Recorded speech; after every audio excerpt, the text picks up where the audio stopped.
Hi everybody, thanks for being here. This is my Big Easy Home and I am with Mary of Mary's Rack today. Hi. Great name. Thank you. By the way. Thank you.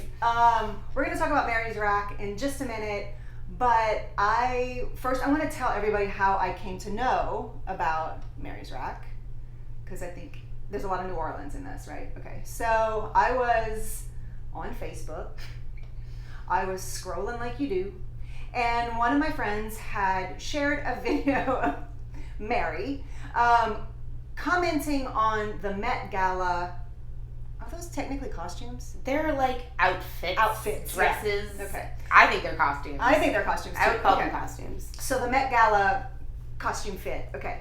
But she commentated on it as if they were Mardi Gras costumes in New Orleans, and it was hilarious. I loved it. I thought she was amazing, and I shared it, as people do. And then, but when I shared it, I was like, I want to be this person's friend. Does anybody know them? Right? And because it's New Orleans, and there's like, less than a degree of separation between. Of course, everybody knows everybody. Everyone. I had a friend who knew Mary, and she was like, oh yeah, that's Mary. She does this and that, and I was like, awesome. So then I Insta-stalked you. Oh, I love that. I didn't know the whole story. It's so cute. And then I messaged you and asked you if you would do this. Yeah. Because that's what I do. If y'all don't know how I do this, I just message random people that I don't know and ask them if they want to be on film with me. That is the move. I respect that move. You have no idea. So much. You want something, you just grab it. Yeah, and sometimes it goes really well, and sometimes I never hear from and people. then people just ignore you. Yeah. But it's like, all right, it's well. like, you gotta shoot your shot, like they say, right? So, okay. Hell yeah. Okay. So let's see, tell everybody what Mary's Rack is. Okay, so Mary's Rack it's a secondhand curated clothing business. So basically, I do personalized custom clothing shopping experiences. I'm trying to use all the buzzwords, but people come to me and they say, hey Mary, I am looking to refresh my wardrobe. Here's my style, here's my size. And I build them a clothing rack full of clothes that I've curated secondhand over time. So I have this whole apartment. I'm renting an entire apartment that's just full of clothing inventory that I've gotten from thrift stores, estate sales, donations. A lot of friends will just donate to me when they do closet clear outs, all kinds of means. I sometimes will source stuff online if it's a really special piece, and I find it for a good price. But the idea is that everything is secondhand, and it's getting a second life. And what's good about it is I think there are a lot of people in the world that want to consume more secondhand because they see the good impacts that it has to not buy things constantly new. Yeah. But lots of people hate thrifting, and I think even more people hate shopping in general. Yeah, I don't like either of those things. Yeah, so I get that. I get the not liking shopping. I don't get the not like thrifting because right. I love it so much. It's like a treasure hunt for me. I've been doing it since I was very little. But so I get to fill that gap in for people, and it's fun. I just get to. It's basically when you do a private shopping experience, it feels like if you ever went to a sleepover at a friend's house and you tried on all their clothes. Okay. And how fun that was. I love that. Yeah. And a lot of the times it was I would never try this thing on, right. But there's someone here who has it for me to try on, so I'll try it on. That's kind of the vibe that I go for. I like to keep within people's styles for the most part, but I have a very distinctive style of the rack, and so I really push people to get out of their comfort zones, try the things that I like basically and what my style is. And it's fun to see people try something they would never have put on their body before, or look at me like I'm crazy when I show it to them, and then they walk out of here with it.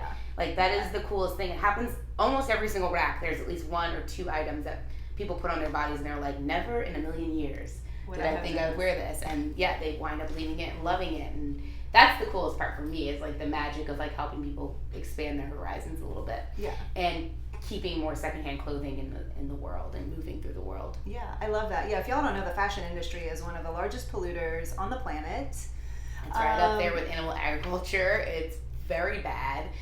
Even secondhand clothing is problematic because a lot of times we just donate things and we think, oh, it's going to Goodwill or it's going to Salvation Army, it's going to a good cause.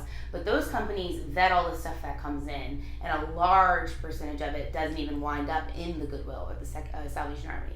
A lot of it winds up at rag shops where people buy, have to make $1,000 purchases and these big bales, and then from there they can get outsourced to landfills in America, and then from there they can also get outsourced to landfills in third world countries. So we are polluting the entire world with clothing right now, and there's so many life cycles. So there is an endless supply. There's this like scarcity mindset with America and capitalism where we think, well, we're gonna run out. And I have never been to a thrift store that was bare. And usually when I go into a thrift store, while I'm there, I see quadruple what I'm even having in my cart donated in the minutes that I'm there, or come out to the floor. It never stops. And so, I just think it's a necessity. I think it's a move towards the future. We all need to consume more secondhand, and just make less stuff. You know, there's so much stuff being made every day. It's like mind blowing. It's not scarce at all. But part of marketing is making it seem like it is. So anyway, I could go on about that forever. It's very specific and dorky, but I could go on forever about it. I love the idea of like personally curating things for people, and I love the idea of challenging people to step out of their comfort zone and try something they wouldn't normally try. Because like I've been in this body for a number of decades that I won't talk about here, but I know my body, right? And so I tend to get a little limited sometimes in my mindset, like, oh no, I know my body, that's not gonna work for me. Yeah, you think I wear this works on me, and that's what I wear. And so when you shop in that same way. Yes. And then you have a closet full of A-line dresses, and you're like, well, this is what I wear, A-line dresses. All my stuff looks the same. I'm guilty of that. Yeah, and I actually used to be very guilty of this as well, and I think that this business specifically pushed me away from that. Because I've always shopped secondhand, but I did have a really specific aesthetic. And realizing, like, letting our bodies, like, limit what we put on it is BS. Like, I wear the weirdest stuff now that I would have even worn a year ago. Yeah. And it's been really fun to just, like, step out. People are always like, what? It's not my vibe. Like, I like this thing on me, but it's not my vibe. And I'm like, who says? Like, who decides your vibe? Who defines your vibe for you? Like, if I walk down the street in this and somebody's like, Mary, I can't believe you're wearing that, I'm going to be like, why? Like, you know? First of all, nobody has the gall to say that. And no one's going to do that to you either, or you. Right. No one's going to be like, why are you wearing that? Right. You know? No, they're going to be like, they're either going to say nothing. Yes. Or they might be like, oh, cute shirt, or whatever. Right. Yeah. But we get in our heads like, I can't wear this because it's not me. It's like, you can be whoever you want every day of your life. I love that. I kind of treat clothing like costumes, like just every day I get to put on a new costume version of myself. So it's really hard to define my style because of that, but awesome. Sure. How long have you been in business? Mary's Rack started like in November of last year, but I really didn't nail down what it was until January, February. I loved thrifting. I loved finding the gems. I couldn't leave things that weren't necessarily my size or style that I knew were really beautiful pieces. And so I started flipping clothes online, as a lot of people do. But I don't find that fun or fulfilling. Like, there's nothing enjoyable about, like, printing on a label and putting it in the mail and never connecting the piece to the person. And also, shopping online sucks because people would get stuff from me and it didn't fit, or it wasn't, like, the way they wanted it to be. And I kind of, like, I was like, what's the point of this if pieces are still winding up just getting redonated or thrown away? So I wanted to sell in person, but it's pandemic, and I didn't want to open a store, and it doesn't make any sense to open a store right now. Yeah. And so I just started like styling friends out of my apartment for a little while, and that was really fun. I had a couple people be like, hey, if you just thrift and let me try stuff on, I will just buy from you. And I was like, oh, that's a whole business. Like, I could just shop for people. And I was like, well, I can't do it out of my apartment. It's too small. So I rented a second apartment. That's amazing. And it's just full of inventory, and it's where people come to shop when I do the private racks. But yeah, so about to answer your question, 1 year. Almost a year, I guess, in January. Yeah. I love it. I was thinking when you were saying that, like, what a fun, like, kind of party idea. Like, you could get 2 or 3 friends together. Yeah. And kind of come as a little group and have some champagne or some wine or whatever your thing is. I did have one friend ask me about that, and I was like, wow, that sounds really scary. But I would Does do it? Yeah. Well, I guess it's a lot of bodies. It's a lot of bodies, but I think, the community of your friends being there, it's like they actually will do a lot of my job for me, because like a lot of my job is just being like, that looks great, or maybe this needs to come up, and that's what friends are for, I think, in a lot of ways. Good friends, at least. Yes. Some friends will limit you and say, you can't wear that, which those people aren't your friends. Yes, those people are not your friends. And the people who will let you walk out of the house in something that does not flatter you, or does not look good on you, or does not fit you right, are not your friends either. Yeah, and I just think some people don't know. They have no idea, you know? So it's nice to be that party. I usually, when I'm selling something to somebody and they try it on, my entire sales pitch is just reading them in their body language in their face. Like, you know instantly after you've been, because I've always been in sales, so I used to sell jewelry and art and all kinds of things, and you always know, like, you know really instantly if something is right for somebody. And I'm not super pushy, so it's like, if someone if they're not glowing, you can tell they're kind of reserved, I don't want to sell it to them. I don't want them to leave and then be like, oh, like, I look for those, like, sparks. Yeah. Or like when people don't take stuff off, they put it on and they stare for a really long time. You're like, yeah, that's yours. Yeah, you obviously really like this. Like, it's still on your body. So it's nice to just kind of be the little conscious and like the Jiminy Cricket being like, you obviously like it, or maybe this isn't the one. Like, you know, the idea of having everybody together, just kind of supporting each other sounds great. Sounds great. What inspired you to start this business? Well, the bigger version of that is I am an anti-capitalist, environmentalist, whatever is that you want to put on it. I just have always been addressing how I consume since a really young age. And like, I don't know, whenever I've latched on to something that I think is powerful or important, I just like really go like really hard, really fast. And so I've been vegan for 12 years, you know, like basically the moment I understood what it meant and like what was going on, and I was like, oh, well, obviously I should just be vegan. And like my politics are very much who I am, and like I do things fully. Like if you ask anyone that knows me, it's just like I don't know how to not commit myself when I do something. And so for me, like I was consuming a lot of clothes for a while in my early 20s, basically when I like was making very little money. It's like you can afford fast fashion and that's it. Like, I shopped at Forever 21 and H&M pretty much singularly from when I was 16 until I was about 24, 25, because that was what I could afford. And I always loved clothes and fashion. And when I started understanding what impact that had on the environment and the way that I understood veganism, I was like, oh yeah, this is bad. Like, we shouldn't be turning over styles this quickly.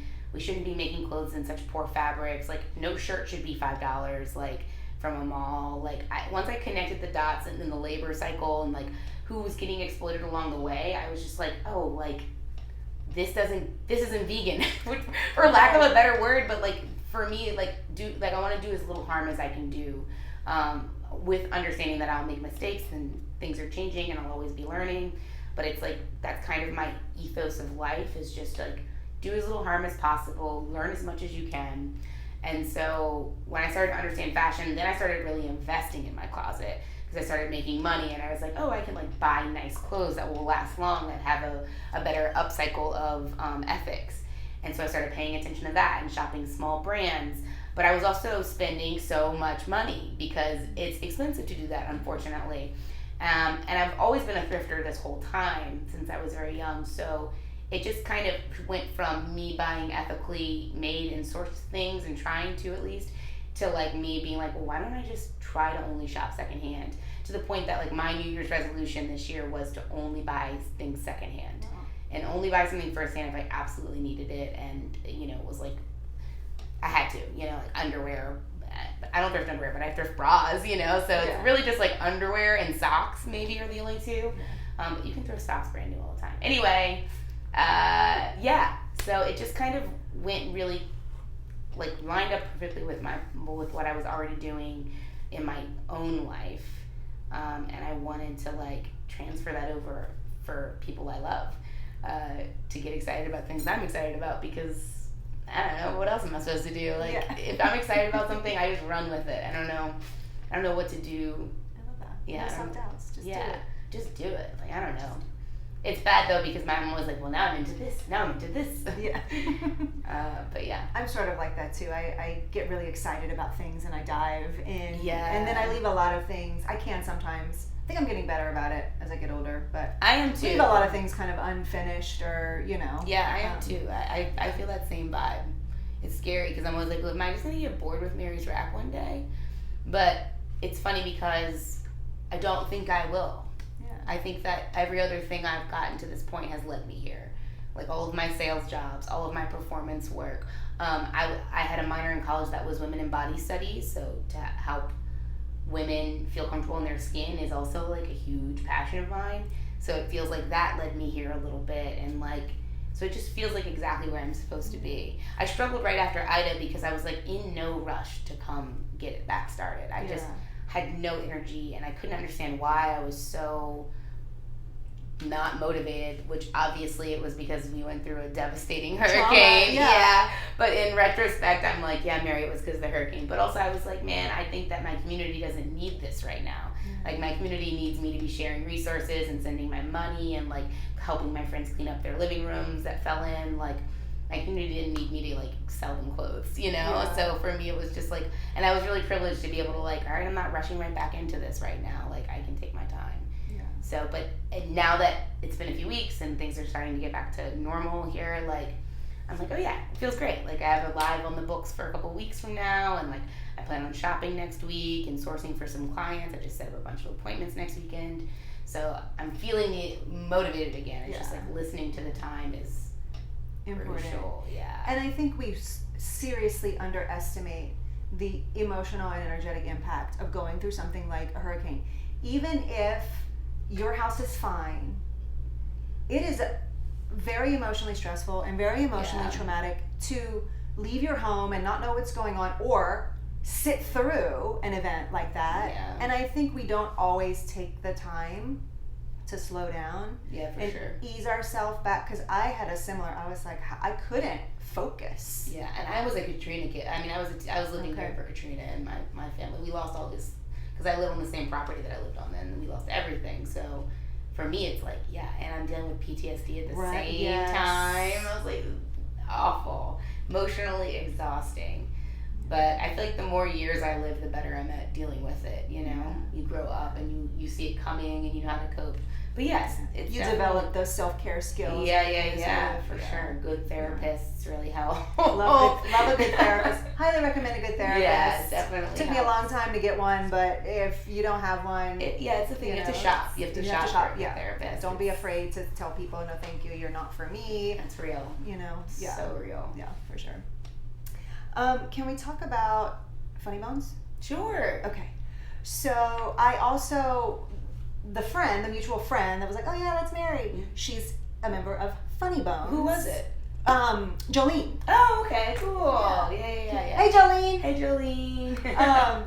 So can you tell everybody what Funny Bones is? So Funny Bones is a nonprofit that's based out of Chicago and New Orleans. They service those communities. And basically we go into children's hospitals, or like the children's wings of hospitals, and we do comedy for the kids. The idea is that you're just bringing some little snapshot of joy into their days. Sometimes we do shows in like the great rooms or like the community rooms at hospitals, but other times like we will go straight into a kid's room if they're not able to come out of their room. A lot of kids have to stay in the beds, they can't move, or they can't be around other kids, or we like have to suit up and we go in and do comedy. And the idea is it's for the kids, but it's also for the families, because the families are there all the time with these kids while they're hospitalized. So it's for everybody really, and the nurses that get to be there. I mean, they love us too, and we love them. So it really is such a treat to be able to like be a clown for some people who probably appreciate it more than like the people at the bar down the street, you know? Yeah. So it's just fun and silly. I love doing comedy for kids. It is so fun. Like anything goes, it's like you can be as big and as slapsticky as possible, and with adults, like that doesn't ever really land anymore, but with kids, they love it, and I love big humor. I love big character.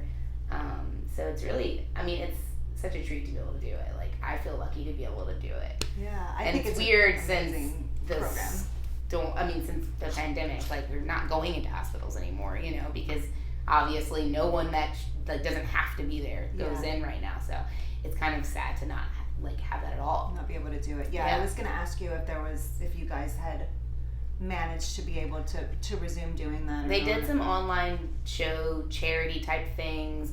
I don't know if they're performing.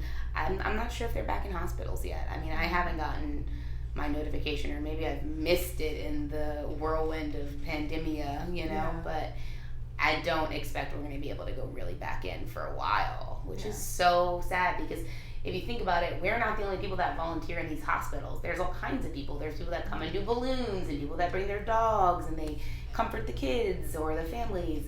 There's all kinds of people that volunteer that help the hospital run, you know, Right. that aren't able to go in and do those things. So it's really sad when you think about it. That is. I know, and that comedy and levity is so therapeutic when you're in a situation, you know, where someone's sick or your child is sick. Those things are really powerful I know, healers. it's really sad. We at one time we did a show and the mother came up to us afterwards and was like, I don't know if you guys heard that. when she walked up, I was like, what's she gonna say? My mail person, this is very New Orleans, my mail person, we've had her for like 2 years. She has never, not once in those 2 years, walked up to our door and not been on the phone. And she's usually fighting with somebody, or like maybe not fighting, but like talking very loudly. Aggressively, yeah. And animatedly. And so every day I'm like, I know when she's coming because I can like hear her coming down with the Bluetooth in her ear. She cracks me up, man. That's why I was like, is she gonna say anything? And sure enough, she was like, oh my God. That's what she was saying. Every day without fail. It's so funny that you said like she's very New Orleans. She's fighting with somebody, and you're like, well, maybe she's not. No, she might not be fighting. Because I'm Cajun, and we are very aggressive talkers, and people always think we're mad, and we're not. We're not mad. It's just I don't know what that is. I don't know where that comes from. It's just a thing. Anyway, I saw her. She got me distracted. Sorry. Oh, no, that's okay. But yeah, one time we did a show, and the mom came up to us afterwards, and I remember it because it was just like such a simple little thing, and she said, "This is the first time he smiled in a week." And she said it so matter-of-factly with like tears in her eyes, and I was like, wow, imagine not seeing your child smile for like a day, you know, like it makes me cry thinking about it, but like a whole week. And she said it just like it was a fact, like she hadn't seen him smile in a week. And I was just like, oh. And she just said thank you, and that was it. And it was the whole interaction. I was like, all right, well, doing this forever. Right. Like it just like, and there are tons of little moments like that where you can see it or feel it, and it makes it really feel like it's important, even if you're just telling fart jokes, you know, like it somehow feels really important in that moment. So you know, we're talking about like doing things that are of service to people, and then you have this business. Both of those activities, I guess, are things that tend to generate a lot of lessons, and sort of you can gain a lot of wisdom from engaging in those types of things. So I'm wondering if there is any like any words of wisdom or any one big lesson that doing either the improv or the business has taught you. Yeah, I mean, this is both of the things, improv and specifically Mary's Rack. Improv, one of the biggest things you have to do as a comedian is listen. You have to listen. Because if you don't listen and you steamroll and you just run with what you think is funny, you miss the honesty of it. You miss like the authenticity of the conversation, and that's oftentimes where the funniest stuff is, in the real moments that happen from like really hearing somebody. And I'm working on that like every day of my life, like being a better listener. Like I feel like I've been like working on that since the day I was born, you know, because I'm such a talker. So that's improv. You have to listen, and I think with this business, it's very much the same. When I'm listening to a client, I'm not just listening to what they're saying. I'm listening to like how they're saying and how they look when they're saying it. And I think listening is also when I'm watching them in the mirror look at themselves, like I'm listening to them like so closely.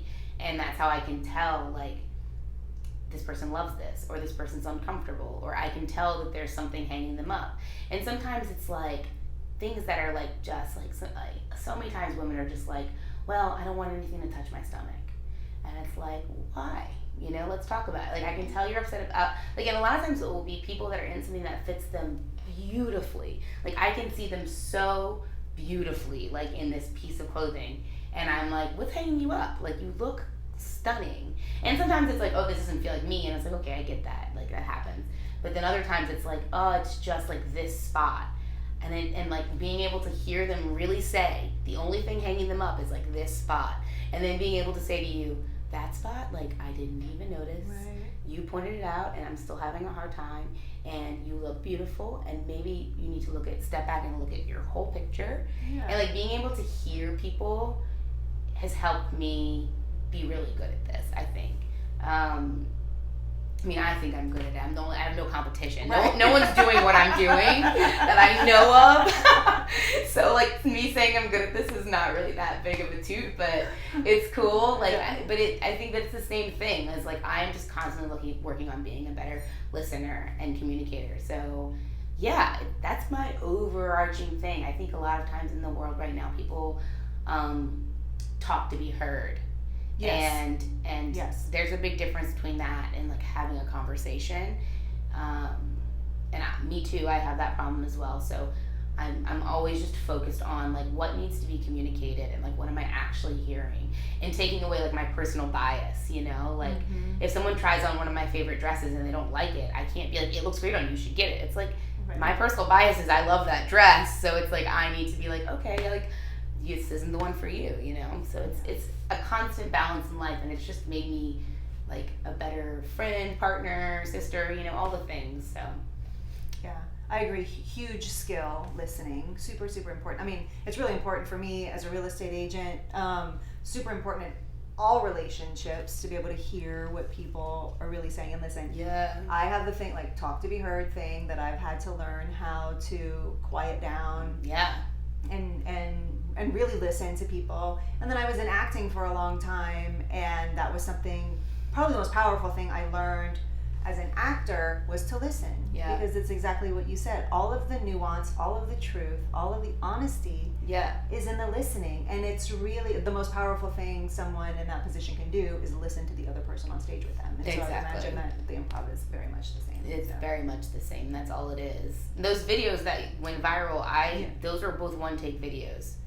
I just was like uploading the photo and then saying the first thing that came to my head. And I was like, I don't know that anyone's going to believe that or understand that, but that literally was what that was. Yeah. Because I am so lazy. If I would have like done a bunch of takes, I would never have made those videos. Yeah. Like I was like, all right, we're doing this right now, and that's it. They both took me like 4 minutes to make, like do little clippy things on TikTok, because it's like I just need to go. I can't. I love improv. Like that. Well, I was gonna say the improv really helps you hone that. That's what it is. Too, that's what it is. It's improv. It was improv comedy, except it's on TikTok, so it's kind of hard to believe that it's improv. You know what I mean? Like that's what I'm trying to say. Like I love improv. Like that is my happy place. And it's so funny because sales is improv. You know. Yes. It's the listening. 100%. Yeah, I agree. For sure. Yeah. Are you from, because you mentioned your family, you were here for Katrina and your family, so you're from New Orleans? Oh yeah, I'm from New Orleans. I'm very, like, arrogantly proud of it, like, painfully proud of it, like, punishingly proud of it. I'm 4th generation. Nice. I always have to say that. Yeah. And I'm actually 4th generation in Gentilly, which is where I live now, and where I want to live forever. Like, it's a great neighborhood. My poor partner just was like, she has no chance. Sometimes she's like, what about Mitzi? I'm like, no, it's too far. Like, this is my neighborhood. I'm staying here. I have so much pride about it. But yeah, so I live in Gentilly. The property we're on now, this apartment, I rent it from my family, and I rent my apartment from my family. And my brother lives above me with his wife and kids. My parents live in the house I grew up in, which is attached. It's on the next block, but the backyards are attached. Okay. And I always joke that my sister got off, we call it the compound. I say my sister got off the compound, she bought a house 5 blocks away. Oh, wow. Yeah, she got really far. Feels very Louisiana. Yeah, she got pretty far, and you know what? I'm going to go for 6 blocks. I got to beat her. Yeah, are you good? Yeah, so that when Don't go too far now. No, I'm not leaving Gentilly. I can't. It's I don't know how. I think I'd be physically pained every day. I don't know. Imagining it is depressing. Yeah. But we'll see. Who knows? The housing market the way it is, maybe I'll never live in Gentilly. Like buy a house, you know? It's like, has been seemingly like the Wild West in a lot of ways over the last like 2 years. I've seen some crazy stuff in it, because I obviously watch our market, because, you know, one day I want to own a home here, and I'm just like, this is crazy. It's crazy. It's crazy. And now it's even more challenging because of the storm, and I do not envy you and your job right now. That sounds so frustrating. It's tough. But housing is important, and you know, it's an honor for me to help people find that space where they're going to feel the most at home, the most safe, the most comfortable, for sure, the most refreshed, you know.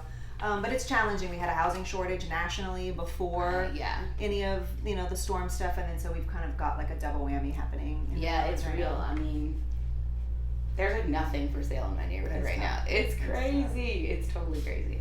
How do I phrase this question? What about being a New Orleanian fourth generation Thank you. you're welcome. I want to acknowledge that for you. Makes you the most proud? Yeah, that's a hard question. I don't know. I kind of sprung that one on you. I didn't. No, I mean, it's actually not a hard question. I think I stand on the shoulders of so much creativity and audacity, you know? Like, New Orleans exists in spite of all of it, in spite of just like being so decadent, having so much alcohol and vices at your fingertips, in spite of hurricanes, in spite of corruption, like, you know, from day one, corruption as a city, an established city. In spite of all of it, it is like deeply creative and beautiful. And I feel like I have been born of that in a lot of ways, like being raised in that. I hate the word resilience, like everybody does right now. Resilience is not a cool word, but being born on top of all of that legacy, like, I feel as if I have like a leg up in the world, because I'm like, I trust that I will always be inspired and like be like draped in beauty, you know, like, and I don't think, obviously I know New Orleans is problematic AF, and there's a lot of things that I would work on personally and am hoping to see change in our city, but literally there is nowhere else for me. I've been everywhere, not everywhere, but places, and I've never been to some place and I'm like, this is where I want to live. Like, it's always New Orleans. It's always been New Orleans. And yeah, I feel like I owe who I am to being raised in such a cool place. And like, I'm so grateful to my parents for raising me here and not like the country where my mom is from. So my dad's from New Orleans, probably my mom's from up by the like in convent on the river. So I'm just so grateful I was raised here, because I'm a weirdo, and if I had been raised there, who knows what I would be like. Right. Like, I just feel like I'm so lucky to have been raised here, because I'm just it's just, I've been able to be who I want to be my entire life. Yeah. And there's not many places like that. No, there's not. And that's one of the things that I love the most about New Orleans is this just bottomless well of creative energy and creative potential, and the allowance, giving people the freedom and the allowance, and not just the allowance, but like the encouragement to be as creative as you possibly can and be yourself, be authentic. I always tell people, like, nobody cares what you do here, as long as it's authentic and you're being yourself. And when I gave tours, I would say this all the time, like, we are a city of weirdos. If any of us lived anywhere else, we would be the weird person down the street. Yeah. But we live here, so we're just like the guy next door. Yeah. It's enough weirdos in one place makes it like just a party all the time. Yeah. And that's why it is a party all the time. It's so real. Okay. Can I ask you about the jester question? Quote? Yes. Yeah. Okay. So funny. So in my Insta stalking, I read a quote where you said, "In the revolution, I will be the jester." And I love it. And I'm just interested to hear from you what that's about for you. Well, if it's not been like made known from the rest of the conversation, I just think we could all be doing a little bit better job. I think that the current system in America is incredibly broken and flawed for numerous reasons. Insert all the ideologies that you would assume when somebody looking like me believes. I do. We need healthcare for all. No one should be homeless. There are enough resources. There should be no billionaires. And capitalism is broken. Late stage capitalism is here, and it's shown us that it has not worked, and it never will. And I'm ready. Like, I'm ready for whatever the next thing is. I don't think it's voting a good president in, because I've never seen one of those yet. So I'm ready for like massive systemic changes. There's a meme going around the internet right now where they're singing the Mary Poppins song that's like, "A change in the wind," and it's like a slow, spooky song, and it's showing the wealth gap before the French Revolution and the wealth gap right now in America. Ooh, I just gotta chill. Yeah, and every time that pops on my little TikTok, I'm like, yeah, like that's what it feels like for me. I feel like I've been waiting for so long, and like it feels like more and more people are getting radicalized. Like, I think the pandemic did that. I mean, New Orleans, obviously, the hurricane does that, you know? You have enough money, you can pay someone to come pick your trash up right now if you want. if you have enough money, you can evacuate so you don't have to deal with the power being out for 2 weeks, you know? So I think that more and more people are getting radicalized. I think a lot of it had to do with the pandemic and realizing, oh, I don't have sick pay. Oh, what am I supposed to do? I just not work for 3 months and then die because I have no resources, which is just deeply, deeply, deeply flawed. Shouldn't happen. Anyway, so I'm ready. I'm ready for there to be some change, and knowing where I fit in that hole is like hard because I'm not as like physically capable as some of the other people in the world, and I'm not like a genius, so I can't be like the one that's like making like top changes, but I'm like, what can you do? And what I learned from that viral video is I'm like, oh, so many people commented, because I posted it the week after Ida. So many people commented like, I needed this right now. Like, this made me laugh. I haven't laughed since a hurricane. Like, I needed this. Thank you for bringing the light. And I'm just like, oh yeah, like people will always need levity. Yes. People will always need it. And I will always be there to supply it, because I was massively depressed and in a deep PTSD episode when I posted those videos. Yeah. But I know that like I still like I felt the need to do it. I did it really fast and then it was done. Like I had to do it because it's what I love and what I'm good at. I had an idea and I ran with it, and it feels so silly to talk about this, but like it helped. People need levity. Yeah. In the darkest times, that's why there's always been comedy, and comedy has adapted to the times. You know, that's why parody and satire exists. So, yeah, I just think that, like, I'll always be here to, like, clown around and, like, give some levity in the moments that it's needed. So, yeah, I don't know. I just think that I'm going to be the Joker. I think I'm going to be whatever I need to be. If I need to give the commentary, if I need to, like, you know, make a fart joke, I will. I'm sure there are other roles for me as well in the revolution. Please sign me up. I can cook decently well. I'm really good with babies also, so I can be a caretaker. But yeah, I think I'll just be the Joker. I'll be the comic. Yeah. And it goes back to that, like, it's healing. It is. It really fundamentally is. And sometimes it feels so cheesy to say that. Yeah, but it's true. I mean, just because it's cheesy doesn't mean it's not. It's true. Real. It's really true. You know, a couple days ago, I was in a hotel and there was a pianist playing Disney music and like show tunes, and they played Pure Imagination, and I just wept. And I have never cried from a piece of music, and I was just like, oh, it's real. Like, I can be moved by this beautiful piece of art. I had a moment. And same thing with comedy. Like, comedy can give you such a good euphoric feeling in that same way. So it's valid, even though sometimes I'm like, I'm just making fart jokes. Yeah. Like, but we need, I mean, times are, it's heavy. It's heavy times. For sure. You know, and I think we need that balance. Yeah. So, thank you for making me laugh. You're welcome. What's going to be your role in the revolution? You're not going to be selling houses. I'm not going to be selling houses. I don't know. That's a really good question. I have to think about that. Yeah, think about it. Everyone think about what your role will be. I'm a good communication facilitator. That's important. So I could potentially help communicate. People understand things. Right. Help clarify message. I think I would be good at that. I'm a great cook, so I think I could do some of that. Yeah. You know? Yeah. Feed the people. Yeah. I mean, there's a role for everybody. Yeah. You know? I teach you how to meditate. Ooh, teach you how to do yoga. Very important. You can do those things. Important. Yeah. I think could all be served by those skills in some degree or another. Tell everyone, okay, so if somebody wants to book a private shopping session with you, what is the best way to go about doing that? So right now I'm really only on Instagram. I actually own another business with my partner. It's a brick and mortar gym in Metairie. It's called Vitality Community Fitness if you're looking for a gym.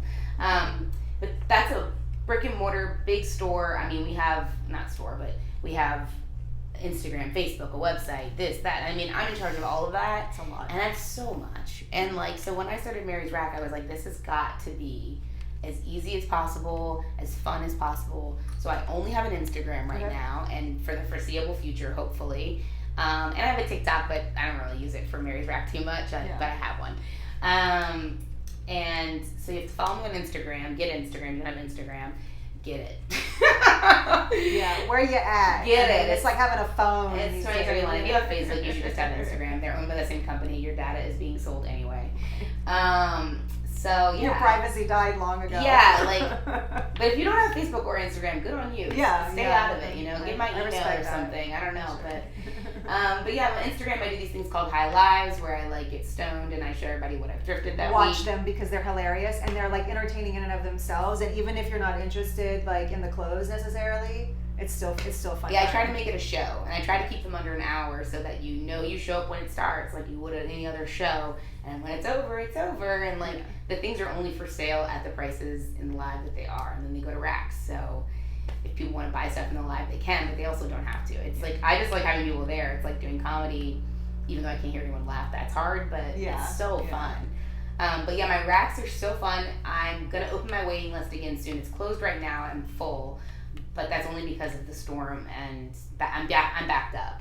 Yeah. But if you follow me on Instagram, you'll see when I open my rack waiting list, and then you get a wait list. You'll fill out a survey, and then when I'm ready for you, I'll reach out and get you on the books. And you come in, and it's genuinely a lot of fun. Like it really is.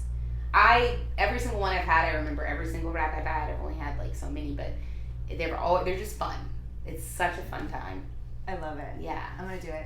Yeah. And if you ever need like an audience, if you ever need a laugh track, I will totally sit behind the scenes and just laugh. What if I just start like selling seats for the apartment? We filmed them in here, and so it's tiny. It's like me and my friend Fred just doing it. Just have like spectators. That'd be so fun, honestly. That would be awesome. Yeah. You could pan the audience every now and then, like late night comedy. I would love that. I think that sounds like so much fun. Mary, thank you so much for saying yes to this. I appreciate it. I hope we can be friends because I think that you're amazing. Thank you. And I know that you're a Leo because I instant stalked you. I am a Leo. If you can't tell from this entire interview, I'm a Leo. She's even sort of weird. Well, it's not. Well, it's a cat. It's a cat. It's a cat. I have this thing. I'm gonna be really vulnerable right now and say a truth about me. I have a thing for Leos. I love them. What are you? I'm a Gemini. Oh, weird. I don't have that many Gemini friends. And I will submit to a Leo faster than, like, literally, I will show my underbelly and just be like, do with me whatever you want. It's scary. I probably should talk to my therapist about that. This is how you make friends with a Leo, ladies and gentlemen. This is how. It's I think what it is you guys have something that I don't. It's the fire. That I don't. I don't have. I'm air, so I don't have any fire really, or hardly any in my astrological chart. Yeah. But I also think there's an inner strength and an inner confidence that you guys hold, and I covet that. But I don't know. Whatever y'all got, it works. It's like catnip.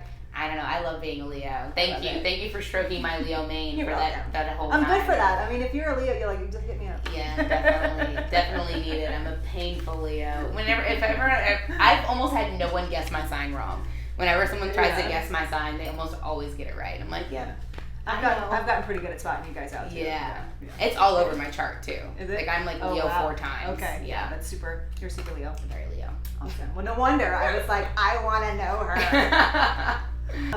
Thanks again. I really appreciate you doing this. And okay, so get on Instagram if you're not. Reach out. Find Mary's Rack. Reach out. Watch the high lives. So fun. Book a private shopping experience. I call them racks. Book a rack. Book a rack. It's a great name. I love it. Thank you. It's about my boobs. Of course it is. I love like a double entendre name or like something that's really clever like that. I love clever. I'm a Gemini. I love clever. And if you have any questions about real estate in New Orleans, what's happening in the market right now, hit me up. You can ask me about anything to do with New Orleans that you're curious about. If you don't live here yet, reach out, and I will catch you guys next time. Bye. Bye.